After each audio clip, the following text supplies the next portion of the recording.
Youri.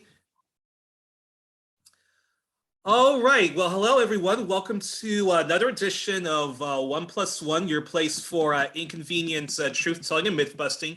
Today on the program, it's one of our All Things Middle East episodes, which you can find in my playlist, which is mostly about Syria, but I'm trying to expand it to other topics related to the Middle East. And the very fine truth-teller and myth-buster I'm honored to interview today is Marwa Osman. Mrs. Osman is a Lebanese educator and journalist. In terms of both, she's an outstanding geopolitical and regional expert of the Middle East and wider international affairs, as well as her home country of Lebanon and other nations like Iran, Yemen, Palestine, Syria, and so forth. Mrs. Osman often does an outstanding program on Press TV, which is an Iranian-based state's public media outlet that has Press TV UK and Press TV International for English-speaking audiences.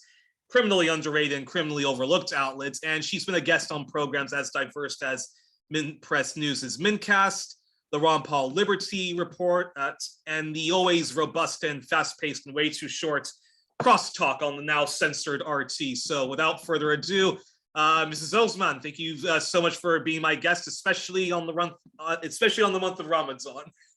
No worries. Thank you very much for having me. So it's an honor to have you, and let's because we're strict on time, let's get straight to the issues I want to talk to you about. Now, my first question I wanted to ask you is, what are the current state of affairs in your home country that you're based in, Lebanon? How is the rebuilding efforts following the port blast that affected the entire nation doing? And if things are still bad, and I would blame that because we can't trust Western or Gulf NGOs, independent, or the ones that work in tandem with, the global imperialists, then what can anyone from the world who really wants to help rebuild Lebanon, what can, they do to actually help rebuilding efforts in your besieged country? Well, to begin with, let us start by saying that the crisis did not start with the Beirut port explosion. It began, of course, at least 2 years before that, with the financial crisis in Lebanon, with the government going bankrupt, with commercial banks basically stealing the money of the public, and the central bank being complicit with that issue. You can read all about it. It's found there. But the major blow that just exploded every remaining, if you will, viable institution in Lebanon was the explosion of port at Beirut. It was horrific. It's something that it just gives me heartache and mental ache just talking about it, because the hours that led to that and then after that were horrific. To get to hospitals to see that our loved ones were okay, that's something that gives me a lot of post-traumatic stress disorder. But yeah.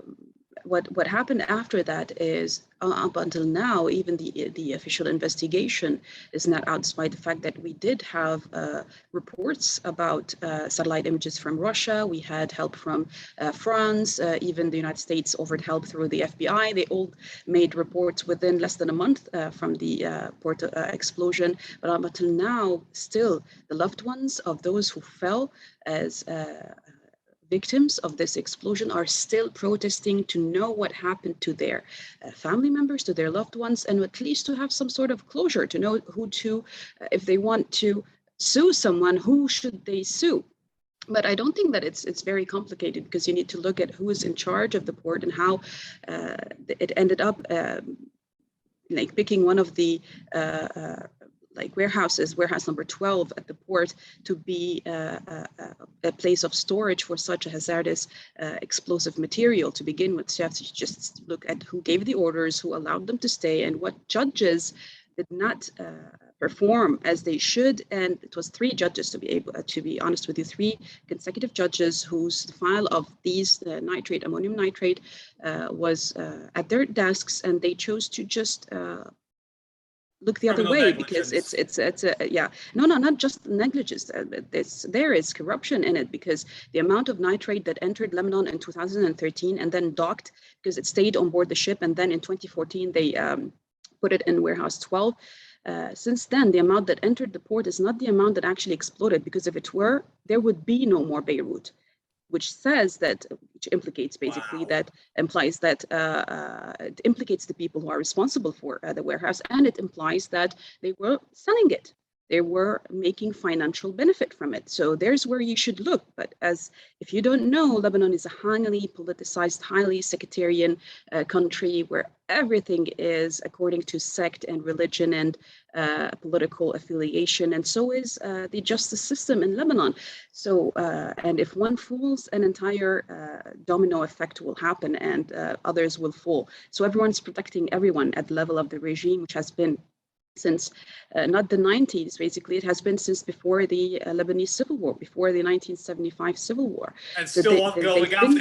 It's still ongoing after. And by the way, they even have candidates for this upcoming elections next month. It's that outrageous and that audacious of them. But at the same time, it has to do with how this country has been divided since early on, which was called independence. Really independent, because what kind of an independence happens when you take a constitution of another country and not one martyr falls? That's not independence. That's just basically sitting on a table saying, okay, now let's do this and make this piece of land a republic. I don't want to talk about how we are part of Syria, how we are part of the Big Levant. I mean, people can see that in my pieces and my writings, but I want to talk about how Lebanon was created in a way to basically make way for colonial powers to have influence in the region of West Asia in general, because Lebanon is the closest country with Syria to Europe and the colonial powers of that time. And at the same time, it has a very unpleasant neighbor, which is an occupation at its southern border. So it's not that complicated. Exactly. It's not that complicated when you look at it from a geopolitical point of view, but also you need to understand how this happened in Lebanon. Well, it happened because the people who put laws, the people who ended up making a parliament in Lebanon, they ended up making laws that benefit them. For example, choosing export instead of agricultural investment and industrial investments. Choosing imports, I'm sorry, not exports, importing everything. We are such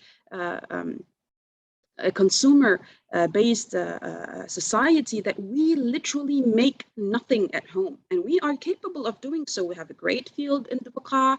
We have oil, we have gas. We're not allowed to touch them. We are a country with capabilities and many resources, but Western colonial mental model and the regime that has been there, it's just 100 families that actually take control over Lebanon's resources. You can go back to the 1860, like I think it was Civil War number 7, basically in 1860 and on. You can see that these names, these family names, are the same people who have franchises, the same people who have influence over the judicial system, the same people who have influence over the ports, the airport and the marine ports in Lebanon, and who have control over the parliament, because you cannot even have a chance to be elected to make some sort of change if these people don't back you. And I'm talking about people with capitalist mind, people with who own banks, people who, it's basically the same thing that's happening everywhere, but it's on a small scale in Lebanon, to a point that a country of 4 million gets bankrupt. That's just illogical, because just 4 million, we can make it through.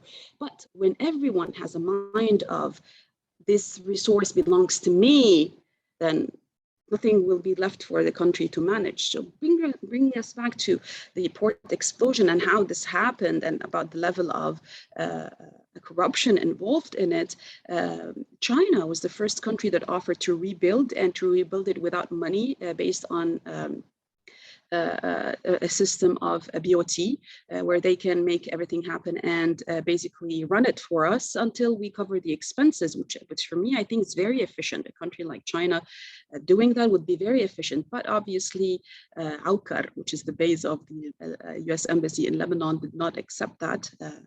And it used its disciplinary mode with the people in the regime in Lebanon, and made them aware that any kind of commitment, especially investment-wise, with China or with Russia, for that matter, which are major countries in Asia with us on the same continent, we cannot actually get in contact with them, neither politically nor economically, because, well, America says so. And this is basically what's happening now in Lebanon, where a lot of, Russia offered to start to open a refinery and start digging up oil and gas within 6 months. You know how much that could help Lebanon? Lebanon is such a small country. We can basically pay our debt within 2 to 3 years if we work hard. And Russia also said it's BOT. You don't have to pay a penny. We just can make an agreement and you can pay me in Lebanese lira. You don't have to pay me in US dollars. That's absolutely amazing because the Lebanese lira is pegged to the dollar and it lost more than, I think it's more than 150% of its value from 2 years up until now. So you can imagine how tough things are at the level of the working class. So most of that was not acceptable. And but I think with the ongoing global geopolitical crises happening all across the world, that the US is losing its influence in such small countries like Lebanon, for example, which gives way to people who have good intentions. And I know business is business. At the end of the day, China and Russia are not going to do this for free. I absolutely agree. But at least we are even okay if the US offers similar offers or even worse offers. But just give us offers. And they don't.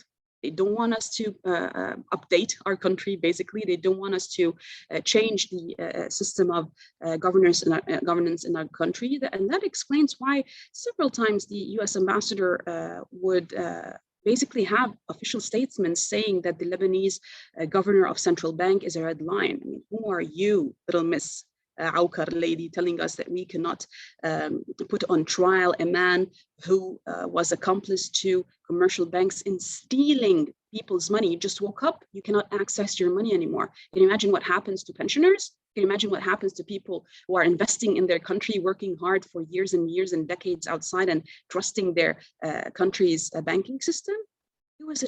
It still is. It's a total chaos. It's a total, people are still not able to fathom that they lost everything. And basically what happened in Greece 2011, 2012, but we don't have an EU to bail us out. That's what happened.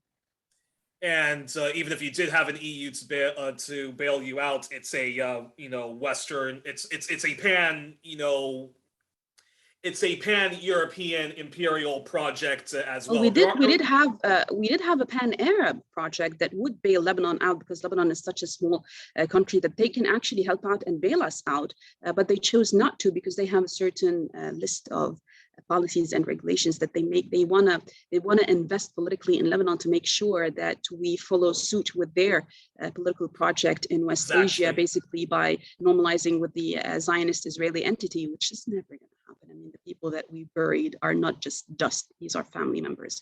We cannot just wipe that away.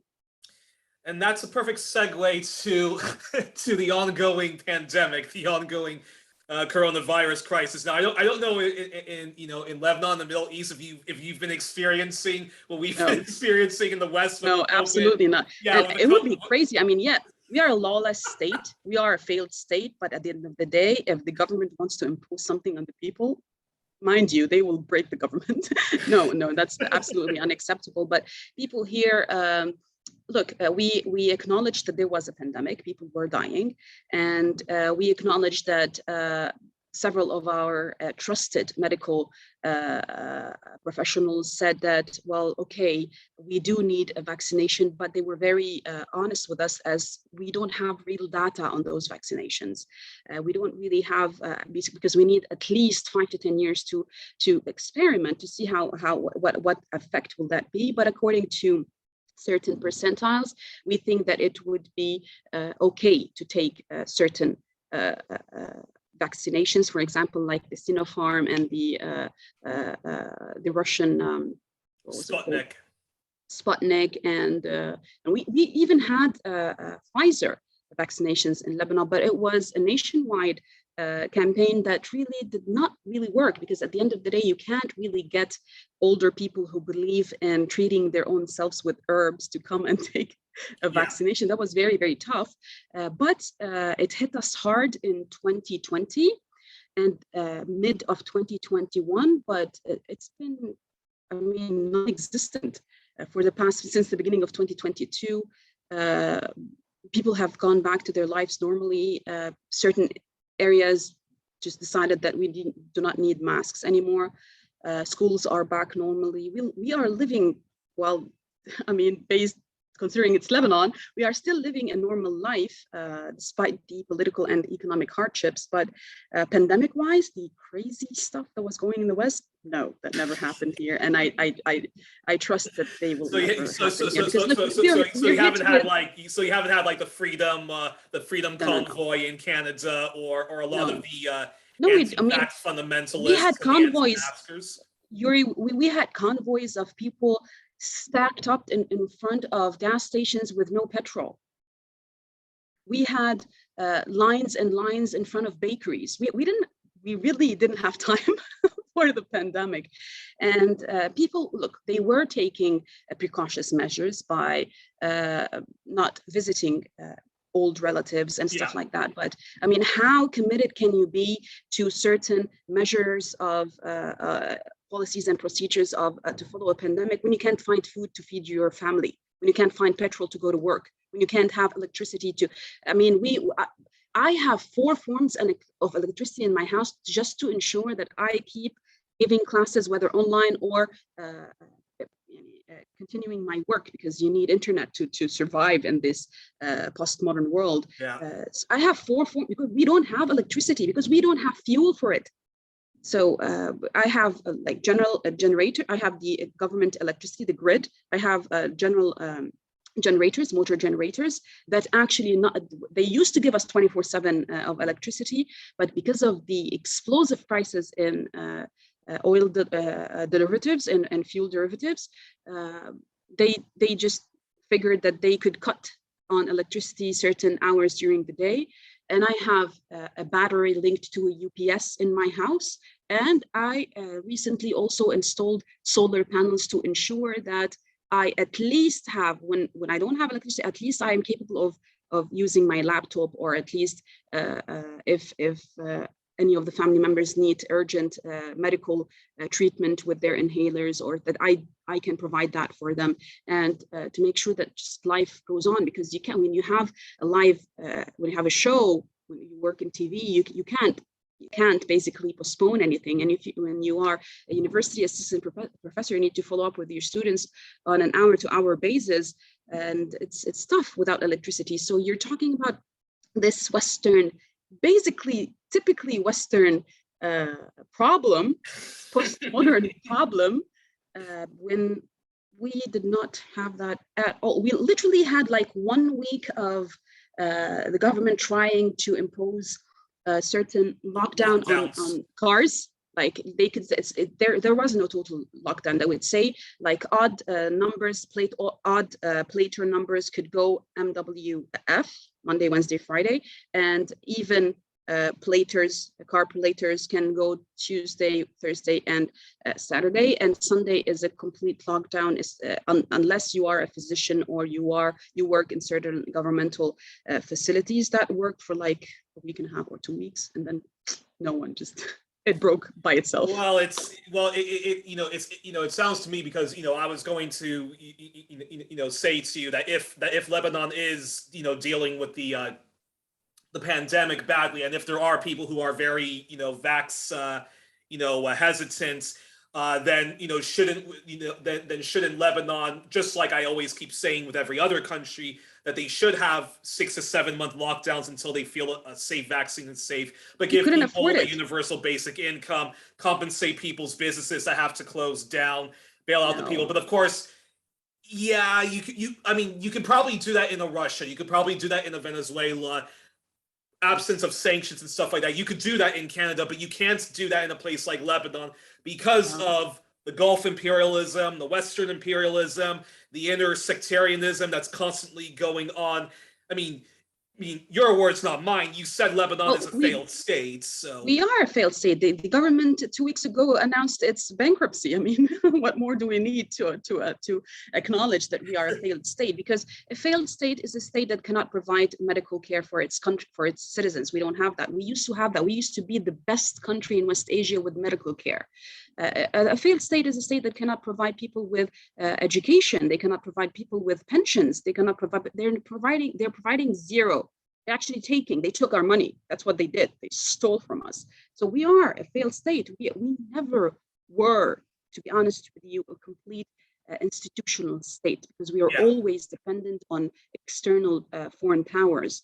I mean, unlike Syria, 11 years on through the global war and Syria, and Western people still Gulf have War, electricity, they have water. I have to buy water, and we are the richest country in West Asia with water resources. I have to buy water because of corruption, because of basically people not doing their job right. And at the same time, look at Syria. It still has internal self-sufficiency, and it's investing with nations like Iran and Iraq and Russia. And I read a couple of days ago that it's even considering now, after the rapprochement that happened with the Persian Gulf countries, it's considering now a new rapprochement with Turkey. But I don't think that's going to happen unless after the elections. But at the level of business, they are opening up to businessmen in Turkey again. So it's recovering.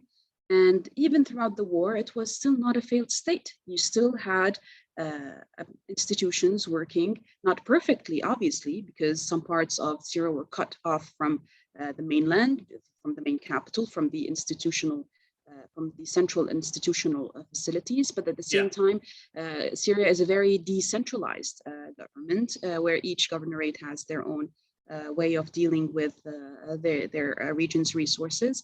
But at the same time, you have a hierarchy that's working properly, a real system that's working properly, despite that it got hit several times because of the war. But in Lebanon, we don't even have a system. And I'm not trying to bring down my country. I love my country. I love this spot of the world that made me who I am.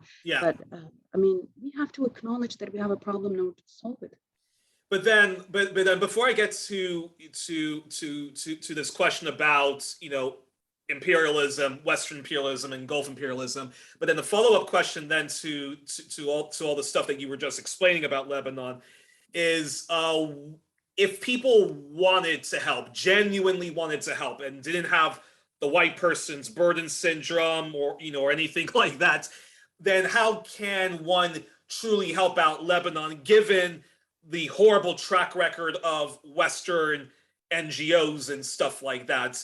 I mean, is it so if I wanted to help, say I wanted to help, would it be best that I just take a plane to Lebanon, meet with someone like you, meet with someone like Rania Masri or Rania Khalek, and say, okay, who are the people I should trust to that need help, rebuilding, and just Lebanon, and do it at a grassroots level, as opposed to the Western NGOs, which are often corrupt and are doing the bidding of the powers that be? Well, first of all, when one wants to help out, one needs to trust the person or the entity at the other end of the line. Without trust, help cannot be successful. Some people after the explosion, or actually a lot of people, and very well appreciated, a lot of celebrities also helped out in raising awareness and getting cash flow into the country. But who at the other end was receiving this cash flow? That's what we need to ask. We have, as of 2020, 9,000 NGOs in a country of 10,000 square kilometers. 9,000 NGOs. That's like Haiti, which is the Republic of NGOs, which have done absolutely, part of my language, fuck all to actually help out Haiti. Well, I wouldn't say it that way, but what I would say is that 9,000 NGOs being paid by external NGOs or external powers with fresh US dollars, which is a big, you can't find it in Lebanon on the market. It's a big, scarce commodity, if you will, currency. At this point, they're being paid fresh US dollars. They're making hundreds of thousands of dollars per month, but help is not getting there. We have civil societies in Lebanon where real communities in real areas can help. I got in touch with a lot of friends after the port explosion, and they asked me, how can we help? I said, look, I trust the Lebanese defense security, like the people who went out and lost their lives in trying to put down the fire. I think we should help them. The people who are trying to clean out the areas, we should help them. I got in contact with the civil defense in Lebanon, which basically firefighters and other, they give services like they fight fires, and they fight and they give us paramedics and ambulances. And by the way, that's all for free in Lebanon. Even with the crisis, it's all for free in Lebanon. So I tried to get in contact with them. They don't have a bank account for people to transfer or wire money to. I asked them why. They said we need a ministerial decree, and we didn't have at that moment a government to convene and do that. Despite the craziness that was happening, they ended up saying that if one wants to donate, one should send money and you can bring it to us. I was like, but why would people trust me? I mean, okay, I say that I'm a physically traveling to Lebanon, yeah, bringing them but money if I tell people to wire money to me, I think that's ethically incorrect. And if I ask people to come to such a failed state in order to help, that would be also inappropriate. I mean, at least open up some sort of an account, maybe an e-wallet. I don't know, try to do something. And they said, I remember very well the director of the civil defense in Lebanon.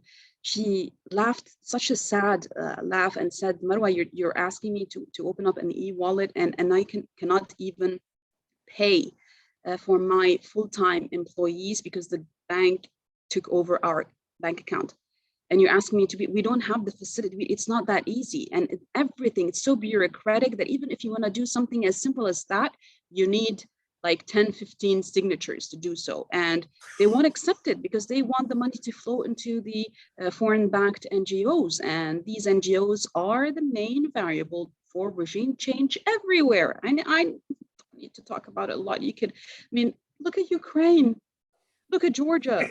Look at Venezuela. I mean, what they tried to do in Venezuela, and then thankfully it was blocked and stopped. And when that doesn't happen, sanctions happen. I mean, I cannot wire or receive money from anyone because I'm apparently on some blacklist without anyone explaining anything to me. But I cannot wire money, and I cannot. That's probably because of your wonderful work at Press TV, and that's related to the Iranian sanctions and all of that. But I'm Lebanese. Yes. I'm not, if we're going to talk about international law, despite the fact that they are illegal economic sanctions on Iran, I'm not an Iranian. That shows you that they can pick whatever they want and do it.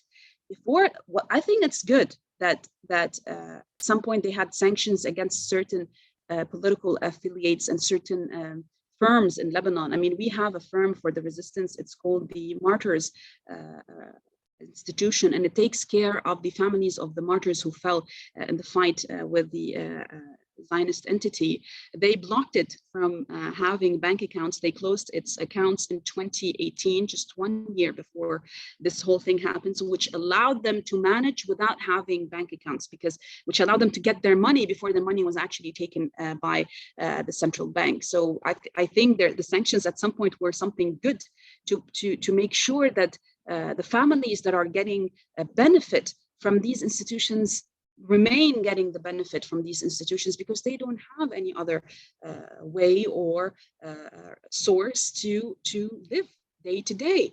So at some point we did talk internally about this, that we think that it actually helped us adapt to other forms of financiers, if you will, of finding other ways to finance ourselves, to stay on the global financial market through various ways. And I think that's what's picking on them. That's what's making the imperial powers uneasy with how we continue to survive. Why are we not starving yet? They used everything against us. They need us to starve in order to fall down to our knees and ask them for help, whatever the conditions are. It's not going to happen. Sounds to me, for all of the sincere Western do-gooders and the insincere Western do-gooders, it sounds to me as if the only way that we can help out Lebanon, help out Palestinians under sanctions, Iranians under sanctions, Venezuelans under sanctions, everybody under sanctions, including Russians, that start by cleaning up your own house in order and fighting against the imperial powers that be in Britain, France, NATO countries, the United States, Canada, and so forth. And that's a perfect segue then to this question. which is, given Lebanon is still colonized by France, the US, Britain, Saudi Arabia, Canada, Israel, and Lebanon still has this ridiculous sectarian system in which things only regress and can never progress. Which Lebanese party outside of the politics of sectarian tribalism do you think has the best vision, policies to move the country truly forward? Is it citizens in the States, which the brilliant, left-leaning, eco-justice, anti-imperialist, anti-Zionist, secular pan-Middle Easternist Iranian Masri is part of, or the Lebanese Communist Party, or, and this might surprise people, but Hezbollah, the ultra-Shia nationalist, very anti-Zionist, but pan-Arab, pan-Shia Muslim, and to a degree pan-Middle Easternist party? Well, I would invite you to come down to the streets of Beirut and ask the people themselves, who helped you out during this crisis? Who provided you with electronic cards where you can shop for free? Who brought you oil derivatives when the US was looking the other way, when we were standing being humiliated for hours and hours? I would wake up at 4 a.m. and go to stand in line, and I get half a tank of petrol at like 11 a.m. I would take my laptop with me and work inside of my car. This humiliation, who rid us from this humiliation? It was Hezbollah. Hezbollah brought on oil derivatives from Iran through Syria. Why through Syria? We have open ports in Lebanon. Well, because the ports are directly managed by people who do not support Hezbollah. Even if they are allies to Hezbollah, they don't really support Hezbollah. Hezbollah has a variety of allies from all sects, which makes this work perfectly, because from all different sects in Lebanon, you have people allied themselves with the resistance affiliation in Lebanon. But who has the power, who has the capability? It's Hezbollah. And I don't know why people are really shocked by this, when Hezbollah since the 80s have had institutions that cover free medical care for people. You can go and basically see a doctor anytime you want. They have a fixed schedule, day-by-day schedule for different specialties of doctors, of MDs, where you can go see a doctor and literally pay, I think it's $1, just to keep on the institutions going. They have a hospital where you can, you have to pay for the hospital, but you don't pay as much as you pay for the American hospital, for example. They have institutions, educational institutions, because they were ousted from every part of the governmental system. So they made their own community, and people followed them and helped them, because people don't fathom the fact that Hezbollah is the people. I don't know what you understand. You think that aliens come down by a spaceship and fight? I mean, it's the carpenter, it's the teacher, it's the university professor, it's the paramedic. This is Hezbollah. Who do you think we are? You think that we come from a different part of the world and claim that this is our land and we want to fight for it? No, our ancestors were born here. We were born here. We fight for it. That's why we got liberated in 2000. That's why. And who do you think rid us from the constant Israeli aggression? Hint, 2006, it was Hezbollah. You want us to stand against them? You want us to say, no, they didn't help? They are still helping. They are still helping up to this day. They open up even institutions now to help people who are not even affiliated with Hezbollah. Wherever you are welcome to come to one of their centers and take this card where you can go buy foodstuffs for nearly free. Where you can go, why? Because Hezbollah has great friends like Iran, like Syria, like Iraq, that help out, and they help out in Lebanese lira. We buy commodities in Lebanese lira. We don't have to peg it to the dollar anymore. And I think that this is the first step into breaking this imperial influence over our country, which is breaking the financial system. And I think the greediness of political powers in Lebanon just accelerated the operation and made way for other options to come out, other choices to come out. And I think that we are now taking these options. Yes, we are now bankrupt, but we're still being able to continue. We adapted. We are trying to invest in our own country. A lot of investors now are starting with Lebanese-made products and commodities and foodstuffs, which is a great start. This is how you build an economy, by relying on your own communities. And I don't know why people would be shocked. I mean, if you are shocked, please just turn off Fox News. Turn off Fox. Stop reading the Daily Telegraph and New York Times. I mean, when have they ever said the truth? I mean, look, don't trust me. Look at their pieces about Iraq. Look at their pieces about Syria. Just compare. well, you know, the reason why, you know, people can't, well, that's one of the reasons. But I think Hezbollah, what people don't realize about Hezbollah is, I think people get, I think certainly Western audiences and anyone who's secular, you know, who's secular minded, I think they shudder, they get scared about Hezbollah because they literally why do they imagine, because they literally think that Hezbollah is like ISIS, is like the Taliban, and because and you know, like I'm for solidarity for Iran, but I don't like the theocratic government. And I think it's your freedom of expression. Everyone has a freedom of expression. I don't like going to airports where people ask me to take off my hijab to take a photo. Because I don't like that. I don't even like it when other countries impose on people to wear a hijab to enter to their countries. I'm a secular person. Yeah. I am a Shia, but that's something between me and the entity that I worship. It's not out the open. I'm a secular person, and people tend to think that Hezbollah has its guns to our heads to wear hijab or. Yeah. First of all, I wore my hijab. I had a fight with my parents to wear the hijab. They didn't want me to. Same with my sisters. Manar Adley. My sisters are not. Of Impress News. Same thing with her when she decided to become to wear it. Hijab. I mean, my sisters are not hijabis, but they are practicing Muslims. I mean, it's a choice. It's a freedom of choice. I mean, Hezbollah areas. You do know what we have public beaches where people can use however they like. Yeah. But not nudity. We don't have nude beaches. It's a cultural thing in Lebanon. No religion in Lebanon would accept it. No, even secular parties would accept it. It's a cultural thing. Yeah. So we are free to do whatever we want. You know what gets me is that people don't understand that basically, literally half the people who follow Hezbollah are people who drink, are not practicing Muslims, and they're living their lives in sin. Wow.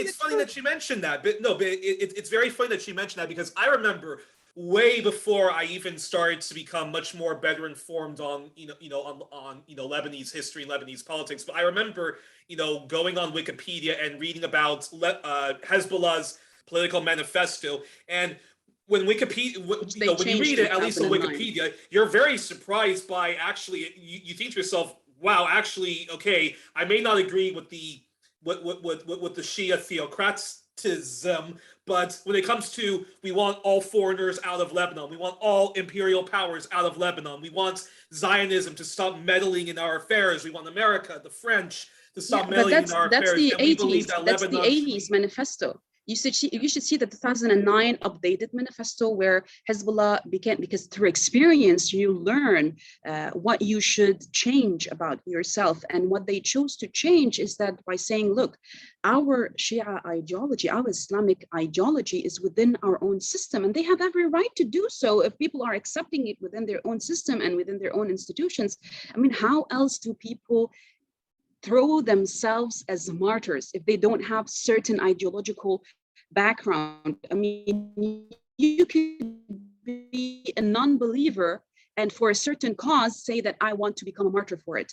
It's the same thing with having an ideological background. It's being at peace with yourself, saying that I'm okay to sacrifice myself as long as my community will prosper after me. This is the basic martyrdom shahada in Islamic values in Lebanon. It's within Hezbollah.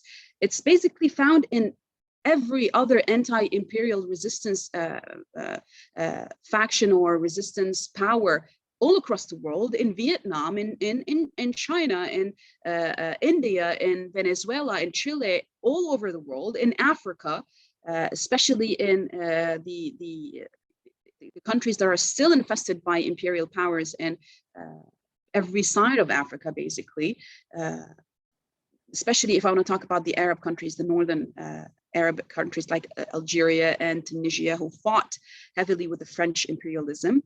I mean, they have the same values, similar ideologies. At the end of the day, they are saying in Hezbollah that we want to offer a hand to all the Lebanese people because we are part of the Lebanese fabric.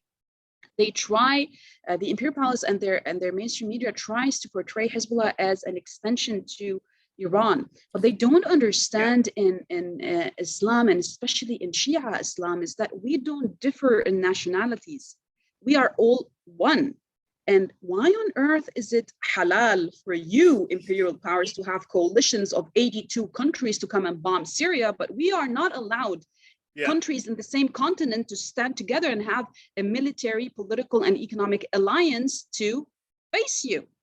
It's halal for you, but haram for us. I mean, that's hypocrisy. And also, this is a bit off topic, but this is something that I follow Eastern European affairs, and one thing I can never ever understand about the far right, movements in Eastern Europe is, okay, like I understand, like a lot of countries in Eastern Europe have some legitimate grievances, towards Russia, whether it was SARS Russia or Soviet Russia. But if you look at Putin's a fiscally conservative person, socially conservative person. You're all socially conservative and fiscally conservative people. Why don't you just get along with Putin? Like, why do you have to do this ridiculous NATO alliance and so forth? Like, it just makes no sense.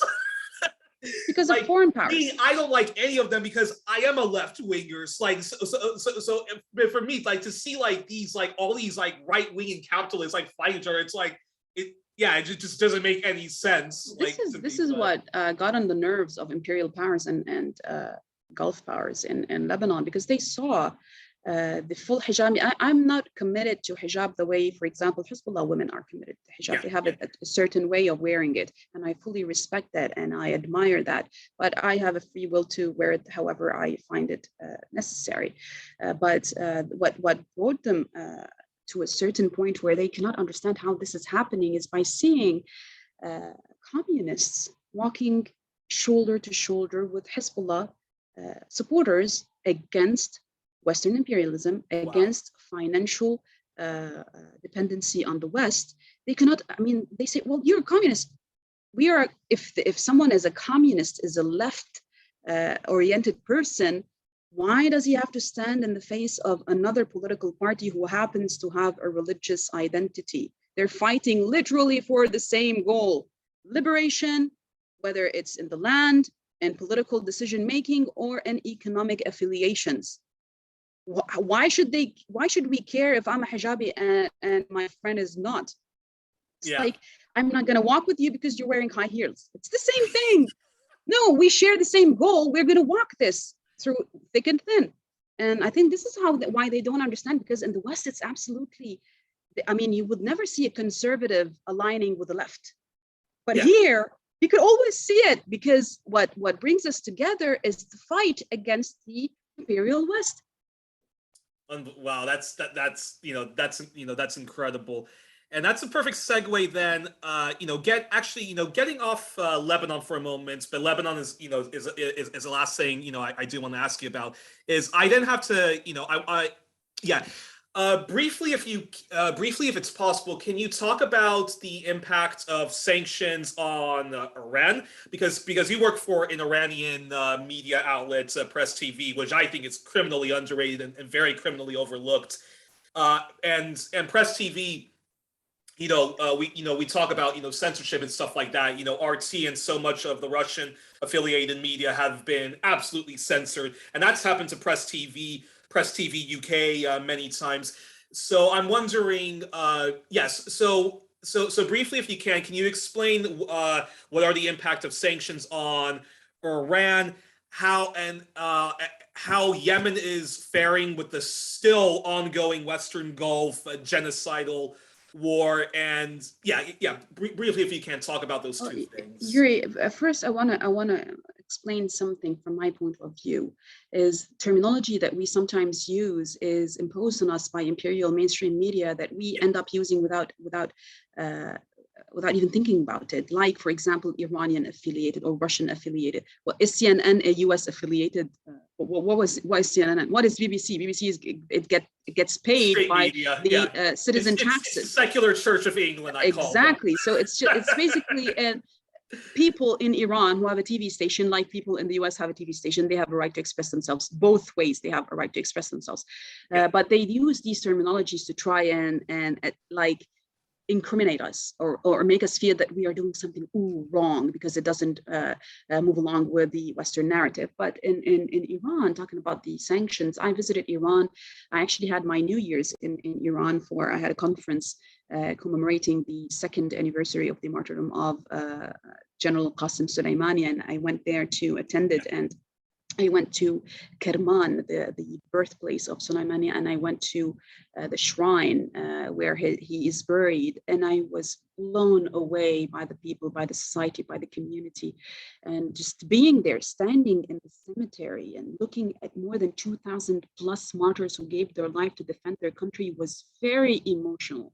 It was very eye-opening for me because the Iranian culture is a foreign culture for me. I don't really understand it. And to understand the culture, you can't just read about it. You have to go and meet the people and see the communities for yourselves.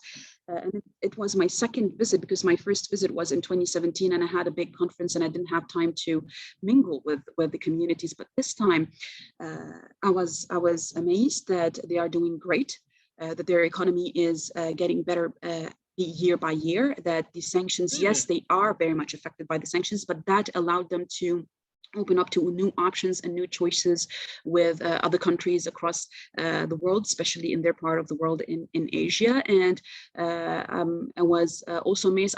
Sometimes I wouldn't understand how the Persian Gulf can be such an enemy for Iran, but at the same time, economic ties are always open because they understand that without Iran, which is a big consuming market for them, they cannot continue. I mean, look what happened to Qatar when it was annexed out of the GCC, of the PGCC, and who helped it out? It was Iran. I mean, they ended up with empty shelves in supermarkets, but Iran sent them shipments of foodstuffs to keep them alive, basically, to keep them from starving. So it's a basic part of the communal factor of the community, of the regional society, if you will. But at the same time, inside Iran, they are fully aware of where they stand in the world. They are very well educated and they know everything that's going on around the world. And if you stop anyone in the street and talk to them, they know very well how it started, how it's going, and they have trust in their system of governance because it's a system that pulled them out of poverty after the revolution, after they were basically stepped on by the Shah, the very close friend of imperial powers at that time. They are very proud people, proud of their advancements, technological advancements, economic advancements. They have great resources. It's a very big country, so they have an amazing diversified portfolio of natural resources, and they're perfectly self-satisfactory when it comes to agriculture, and a lot of industries are also all 100% made in Iran. Some industries they're working on it, but they lack a lot of development in it, especially the airplanes. I mean, you remember in 2015 when the P5+1 brokered the nuclear deal, the JCPOA with Iran.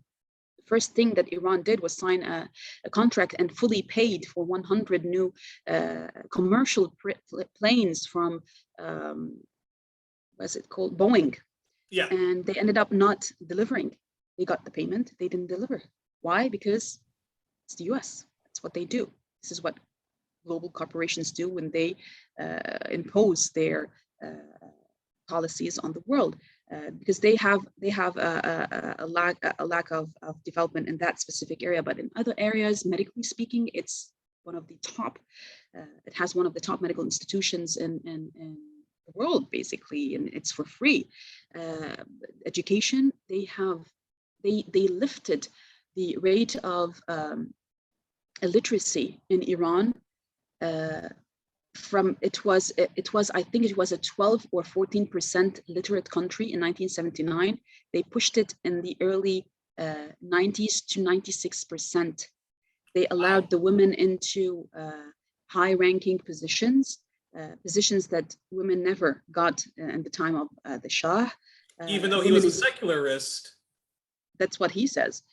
But according to the people that I talked to, and how I saw it. The woman in Iran is very respected, and it's a vital part of the community and union community, the spouse community. I mean, in Iran, we all know in Islam, the man can marry more than one woman. Basically, he can marry four.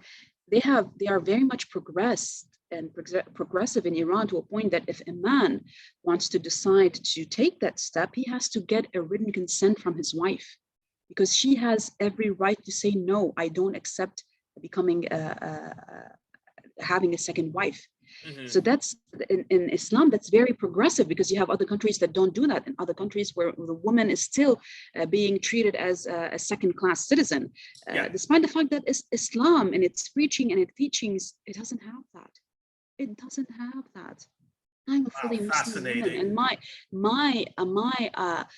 idol in this world is Sayyidah Zainab alayhi salam, who's the granddaughter of Prophet Muhammad. People need to read about our women and our history. That woman by herself stood in the face of tyrants like no other woman in the world did. While her entire family was butchered in front of her eyes, she stood firm and said, we don't care if you take all of us. We have a stance that we will not move an iota from. And this is where the steadfastness comes to the Iranians, from this ideology, and also the diversity in religion and in culture. And I mean, what blew my mind is during your years, we finished we had a normal working day, and I got back to my room, and I was waiting, because I was 2 hours ahead of Beirut, so I was waiting till Beirut gets to New Year's, because we go crazy on celebrations. I don't know why. We are just a crazy bunch of people. We celebrate crazy, we grieve crazy. But the issue is, I was just waiting and was preparing some stuff for my students back in Lebanon, and I didn't. It just passed. I looked at the time, and it was 12:10. Nothing. I didn't hear a thing. Nothing. Why? Because they have a different New Year. They have a different calendar. So it was. I just went out to the veranda, and I looked out, and I was like, people are just continuing this. This is so crazy. This has never happened to me before. We are culturally very much different, but it's amazing, because when you see how they celebrate their holidays, for example, the culture, the history that is there, the way that it's just a very nice community, and it's just like any other historic community and historic culture in Asia, just like in Africa, and it's beautiful to see. It's beautiful to witness up close, and sanction-wise, they are managing much better than before, and I think we are on the verge of a very important historic mark in Iran. Well, they will break free from these sanctions, whether you likes it or not. And then briefly, how's Yemen doing with the ongoing Western Gulf genocidal war? Well, last week it was announced a UN brokered truce between Yemen and Saudi Arabia, but Yemenis were very adamant on making it clear that if the siege is not lifted, if the aerial, sea, and land siege is not lifted, we will still consider it an act of war, and we will retaliate accordingly. And up until now, they promised, well, they did open Sana'a airport and Hodeidah port, but still the Saudi regime is pirating a lot of the shipment that is actually UN approved shipment, because it passes on investigators. It's that harsh. It passes on investigators that go and look and investigate what the shipment is holding, and it still gets pirated away by the regime, and they have a shortage in oil derivatives, despite the fact that Yemen is basically Yemen has more natural resources than Saudi Arabia itself. But because of the sanctions and because of the war, they were not able to get their hands on it. Now, with the liberation of Ma'rib, they started and they're using their refineries again, but still it's a war-torn country. More than 400,000 people lost their lives because of the US-led Saudi war machine, and it's devastating. We need to raise awareness about it. So the anti-imperialist movement actually needs to step up more of its efforts to end that, as well as the Western Gulf War on Syria. Well, and they need to understand that Yemenis, just like they deem us in Lebanon as affiliates to Hezbollah or supporters. I'm not even affiliate, I'm just a supporter. And that they deem us like supporters of terrorism. That's not the case. That's what the Western narrative is. So stop deeming Ansarullah as a terrorist organization. When it's people from the ground, it's people from Sana'a, from Sa'da, from Hudaydah, from Jawf, from Ma'rib. These are Yemenis. I mean, Yeah. they have been under blockade since March 25, 2015, and you still say that they are Iranian affiliate. I mean, come on now. This is so old news. So old news. I mean, look what happened in Exactly. Syria.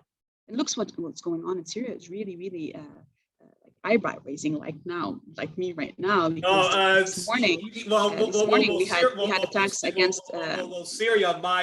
My love for the Syrian resistance, and yes, I'm probably going to be called, in a Saudist for this, but my love for the Syrian resistance, I feel, kind of like, the actual sincere Marxist of the 1960s who stood shoulder to shoulder with, the Vietnamese and said to, the U.S., New Zealand, Australia, South Korea, and Brits and Canada, hands off of Vietnam. That's how I feel about Syria, and I think it's just like amazing how, like, despite all of the efforts to balkanize, divide and conquer, and like Israel and Turkey and the Gulf states and the Western states all exporting ISIS and so forth, the Assad regime has kicked their ass, and it's just like amazing. And then Putin, who was invited there I don't know if you illegally. watched a recent interview by Hamad bin Jassim, the Qatari Hamad bin Jassim.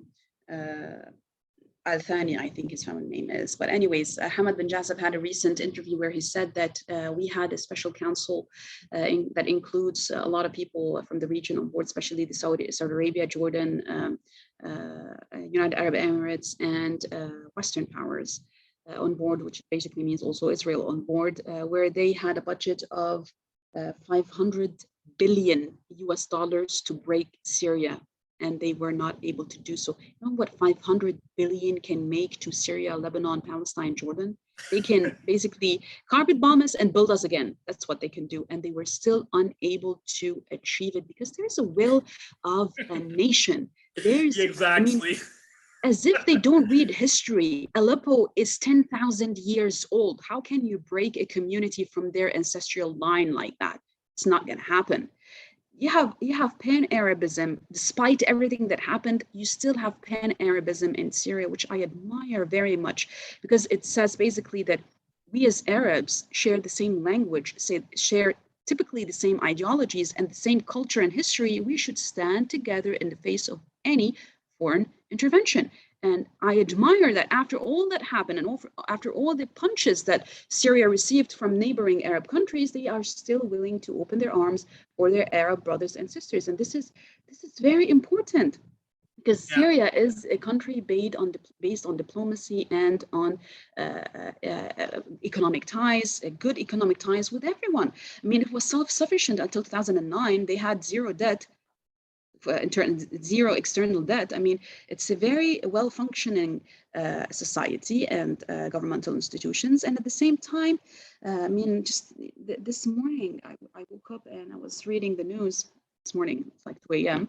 I was looking at the news and I saw that the U.S. occupation bases in Conoco were being bombed.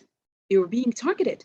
And then at the same time, just 2 hours later, I saw that Ain al-Assad air base in Iraq is being bombed. This is regional resistance at its best, my friend. This is the people retaking their rights in their nations, especially their right for decision making. They have a right to make their own affiliations. They have a right to have their own ties. They have a right to fight the way they see it best for their country. And Exactly. it was something. Then, briefly, if you can, then I don't know I don't know if you've been reporting this on on your program or what Press TV has been reporting.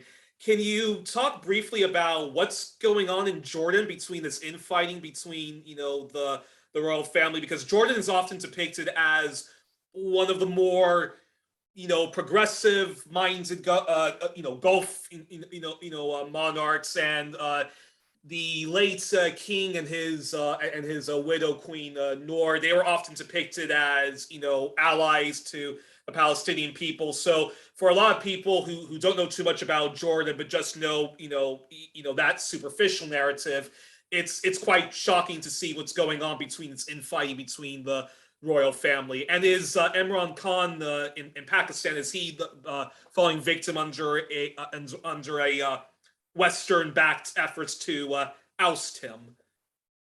Well, yeah, well, that's also something else happening. And Pakistan joining the global resistance is a huge thing. We're talking about the biggest Islamic nation. And I was wondering when Imran Khan was especially going to go back to being the flaming left-winger that I loved him as.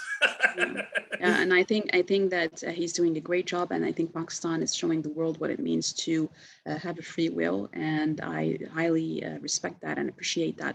In Jordan, there have been bickering over when it's a system of royal families in West Asia. It's always about internal infighting, who gets to govern what.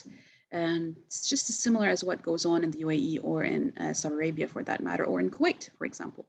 But in Jordan, I've been talking to a lot of Jordanian friends, and their economy is being hit very bad. And people are aware that changes need to be done in order to continue to survive. Yeah. And the latest bickering, if you will, or internal royal clash that happened ended up in the emir, the brother of the king, in basically resigning his position as a royal member of the family. And he decided to leave. I don't know that he left yet. I'm not sure that he left Jordan yet, but at some point he was under house arrest, and because it was being said that he has a right to the throne rather than the son of the king. And a lot of talk is being circulated about the role of Queen Rania in this, about her role in this. Yeah, because because public sentiment against her is not as good as it was, and this is all this information I'm getting from very close Jordanian friends who are on a day-to-day basis following up what's going on in their country.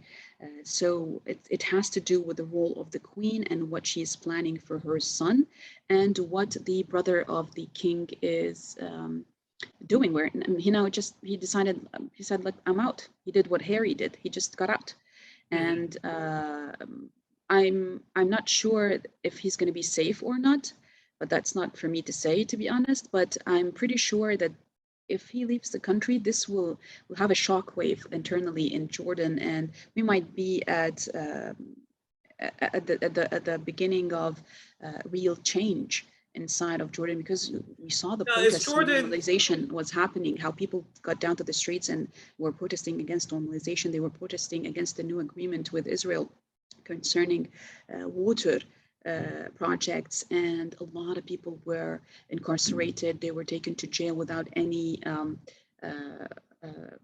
trial, or even they were not even accused. There was no accusation against them. They were just taken into political detention centers, and that infuriated the community a lot in Jordan. Interesting. I'll have to have you come back again then to discuss more about Jordan. But then my second to last question then is regarding resistance to Western imperialism, how it can and how it can be achieved, and how your country of Lebanon can be a model. Now, isn't the only way forward in for Lebanon and the entire Middle East region and similar countries like Turkey and the North African countries, that isn't the only way forward, that you need a I don't like to say Pan-Arabism or the Muslim world, but you need a sort of a Pan-Middle-Easternist secular left-leaning project in which feminism is incorporated, in which Kurds and Yazidis and Christian communities and Jewish communities and communist communities and so forth all bound together and create this new regional bloc, which says which says to the Western imperialists, get the hell out of our country, and we're all united, regardless of whether you're a Kurd, regardless, whether you're a Christian, regardless whether you're Shia, whether you're Sunni, whether you're secular or very devout. And isn't that the only way forward? That we need a pan-Middle-Easternist movement that that is secular, but it's very respectful of. Well, the axis of resistance open up a way for that, because the axis of resistance, because in order to be free politically, you also need to be free on the ground. You need to liberate your land, because otherwise, how are you going to operate? Whether with the institutions or with the military or with economic decision-making process. So the axis of resistance, I think the next step would be the parallel, to work in parallel with the successful military victories and achievements, because sometimes victories victory does not mean that one side won on the other. And in our example, in the example of the axis of resistance in West Asia, we are not winning on all sides, but we are pushing them out bit by bit. That's winning for us, because they've been here for many years, many decades, and they have been in control of every aspect of our lives for many decades. So I think the successful, if you will, maybe methodology that the axis of resistance took military-wise can be applied economically, and that would be the first step into joining forces on a social level, on a community-based level. Because when you are free, when you are basically, you have a free land, which means that you can use that land to transfer from one country to another without having to deal with occupation or with aggression. When you have that, you can still build, start building an economy. When you build an economy and people start, you start elevating the communities about being self-sufficient, or if not self-sufficient, maybe depending on one another. For example, Syria can give Iraq wheat and Iraq can give Syria oil, or vice versa. When that happens, you start creating social fabrics that are more enhanced with one another despite their differences. And what really like gets to me is the word feminism when we use it in when we talk about West Asia or the Middle East. How oh yeah, and I just want to also quickly say that my for example, look at Syria. My kind of feminism isn't the liberal bigotry that we sure, I understand. I understand, but the issue is they keep people who wear the hijab. Yeah, I absolutely understand, but they keep preaching to us, liberals, I mean, and they keep preaching to us, and they keep telling us that we are backward when it comes to feminism, when the countries that are actually backwards towards women are directly affiliated and allied with the United States of America. Exactly. And can you imagine me being a citizen in Saudi Arabia and having this conversation with you? They would come and drag me out of my house. While in Lebanon, we're way more ahead, in Syria, way more ahead in that. And even Iran, right? Despite the fact that Iran is way more progress than many of the countries and the region, and even I would say feminism-wise, Iran is even more progressed than Russia, because we have laws that protect women, and the laws are there because we acknowledge the fact that women are physically weaker than men, and law needs to be put there to protect them, whoever the man is, whoever this patriarchy is. It doesn't matter. As long as there's law that protects her, then she can soar and do whatever she wants. And I think that would be the next phase after economic stability, because when you have economic stability, you will start having social development and upgrade in community standards and in how the community looks at different diversified parts of this community. I mean, for example, if I want to talk about human rights violations against children in the Gulf, I could talk till tomorrow. If I want to talk about human rights violations in Egypt towards women and the weaker part of society, which is children, and they are all part of the United Nations Declaration of Human Rights. So they are all breaking the law. And that is happening because there's no economic stability, which leads to social instability. And so basically after military victories, I think the next step would be economic ties and alliances. And after that, social stability will most definitely follow. And I think Lebanon could definitely be a model for it. And I think certainly both citizens in the state, and sounds to me Hezbollah and Lebanese Communist Party, I think probably have the best way, forward for that. And then, so my final question, before I let you go, we usually, end the program now with the questionnaire done first by Marcel Proust, later the French broadcaster Bernard Pifot, and done to perfection by the late James Lipton of Inside the Actors Studio. So, Mrs. Osman, before you can go back to Ramadan, what is your favorite word? My favorite words? Favorite word, and it can be in Arabic or any language. My favorite word is muqawama, resistance, because it's on every level. It doesn't have to be against an occupation. When you resist, you are resisting to claim your right. And I am one feisty woman when it comes to my right. I will never allow any man or woman, for that matter, to take my right away from me. So basically, I love the word resistance, and I love how it's written in Arabic. It has such a poetic style and how it's written. And another word that I like is mother, because I see how the West is breaking the entity of motherhood, is attacking the family unit, and it's breaking society, and it's creating new mental disorders that were never reported about before. These sorts of I don't think it's postmodern, it's postmodern societies where capitalism, they practically just tainting the word motherhood. And I think a mother is not part of a society, it is the entire society. Without it, one cannot build a healthy society. And empowering mothers and allowing them to invest in their children will bring about generations of hardworking, ethical, respectful young women and men who will continue building their countries. Without that notion, without that ethical aura that a mother holds, I don't think that societies can develop. So my two favorite words are resistance. then what's your least favorite word? Occupation. Perfect. And what turns you on creatively, spiritually, or emotionally? What turns me on creatively? Well, look, I'm a positive person in general in life. I like to look at things positively, but I was not like that. I was not a forefront before. Basically, it's war that brought me to who I am. It's losing beloved ones that brought me to realize that we can leave that in a matter of seconds.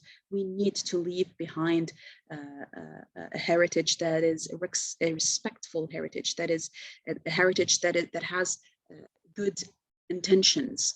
And basically, the thought that I could just go at any moment drives me to give out my best and to be creative as much as I can, and to spread positivity as much as I can, especially in times of crisis like that in Lebanon. I find myself to be someone who brings joy to other people's lives by simply just talking to them, especially my students, because if they are down, I'm going to be down, and I need to lift them up so we can just get past this phase. And it brings me joy that I can see a smile on their face. And what turns you off then? What turns me off is dhulam. Dhulam in Arabic, it means in English, you are being, I don't know if it has a direct synonym, but to oppress. Dhulam means to oppress. Oppression, it brings out the ugly in me. Yeah. And I say it out of experience, because I've been in word fights with people that I don't know because I saw them treating someone else wrong. Basically, sometimes people around me would say that it's none of your business. I was like, if that woman is going to be hitting that child, I don't care if she mothered that child, she needs to be put in her place. If that man is treating his wife bad and screaming at her in the middle of the street, he needs to be screamed at. Yeah. That kind of oppression, and every kind of oppression, turns me off and brings out the demon inside of me. Fantastic. And then what's your favorite curse word? And again, it could be in Arabic. And if you can't say it, then you can always type it to me and I'll post it in the comments section. I have a curse word a go-to curse word that I use. It's not really a curse word because I have kids at home, so I mind my language a lot. But it's like something similar to get out of my face, but in Arabic it's like when I say that, I'm like, if you look at my face, I'm telling you, get out of my face. It means you're going to be eaten soon. Get out of my face. Fantastic. And then what sound or noise do you love? What sound or noise do you love? I love when my kids are in the other room and talking about me. I love to listen to them talking about me because they're usually planning something evilish to do, and they get into an alliance to try to get me to approve. I love listening to how they treat one another and how they talk to one another. And I basically love the sound of people early in the morning, especially in markets, where people are always positive. They are always like betting good morning to one another. This gives me a lot of positive vibes.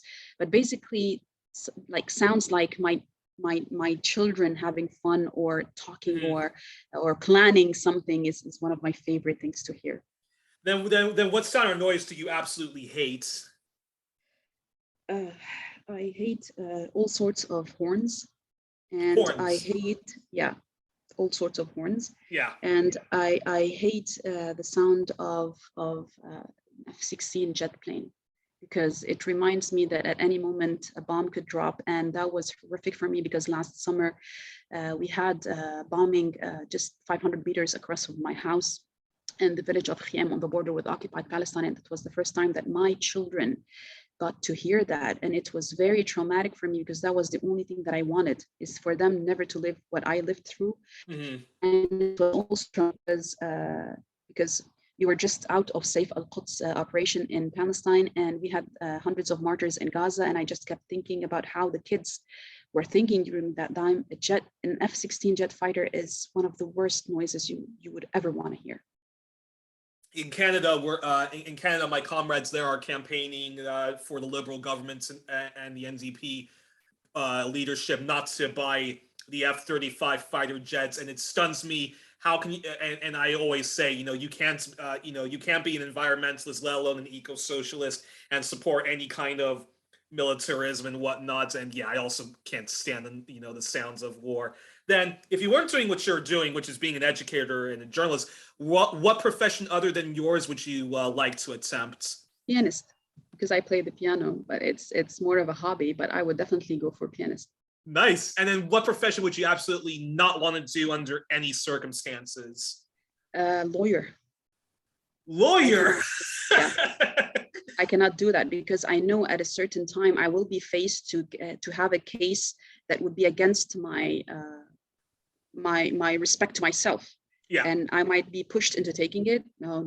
I would resign immediately. So I wouldn't want to be a lawyer. And then the final question is, if heaven exists, what would you like to hear Allah say when you arrive at the pearly gates or the garden of paradise?